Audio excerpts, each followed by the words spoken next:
ನಮಸ್ಕಾರ, ನೀವು ನೋಡ್ತಾ ಇದ್ದೀರಾ ಅಶ್ವವೇಗ ಸ್ಪೆಷಲ್. ನಾನು ಸುಧಾಗೌಡ.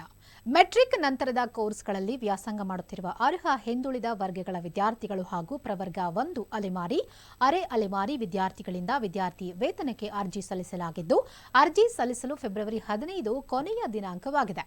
2023-24ನೇ ಸಾಲಿಗೆ ಹಿಂದುಳಿದ ವರ್ಗಗಳ ಕಲ್ಯಾಣ ಇಲಾಖೆಯ ಮೂಲಕ ನೀಡಲಾಗುತ್ತಿರುವ ಮೆಟ್ರಿಕ್ ನಂತರದ ವಿದ್ಯಾರ್ಥಿ ವೇತನ, ಶುಲ್ಕ ಮರುಪಾವತಿ ಮತ್ತು ವಿದ್ಯಾಸಿರಿ ಊಟ ಮತ್ತು ವಸತಿ ಸಹಾಯ ಯೋಜನೆ ಸೌಲಭ್ಯಕ್ಕಾಗಿ ಆನ್ಲೈನ್ ಮೂಲಕ ಈಗಾಗಲೇ ಅರ್ಜಿಯನ್ನು ಆಹ್ವಾನಿಸಲಾಗಿದ್ದು, ಅರ್ಜಿ ಸಲ್ಲಿಸುವ ಅಂತಿಮ ದಿನಾಂಕವನ್ನು ವಿಸ್ತರಿಸುವಂತೆ ಪೋಷಕರು, ವಿದ್ಯಾರ್ಥಿಗಳು, ಶಿಕ್ಷಣ ಸಂಸ್ಥೆಗಳು ಮನವಿಯನ್ನ ಸಲ್ಲಿಸಿದರು. ಅದರ ಪ್ರಯುಕ್ತ ವಿದ್ಯಾರ್ಥಿಗಳ ಹಿತದೃಷ್ಟಿಯಿಂದ ಅರ್ಜಿ ಸಲ್ಲಿಸುವ ಕೊನೆಯ ದಿನಾಂಕವನ್ನು ವಿಸ್ತರಿಸಲಾಗಿದೆ. ಹೆಚ್ಚಿನ ಮಾಹಿತಿಗಾಗಿ ಡಿ ದೇವರಾಜ್ ಅರಸು ಭವನದ ಜಿಲ್ಲಾ ಹಿಂದುಳಿದ ವರ್ಗಗಳ ಕಲ್ಯಾಣ ಅಧಿಕಾರಿಗಳ ಕಚೇರಿ ಅಥವಾ ಆಯಾ ಹಿಂದುಳಿದ ತಾಲೂಕು ಕಚೇರಿಯನ್ನು ಸಂಪರ್ಕಿಸಬಹುದು ಎಂದು ಪ್ರಕಟಣೆಯನ್ನು ಹೊರಡಿಸಲಾಗಿದೆ.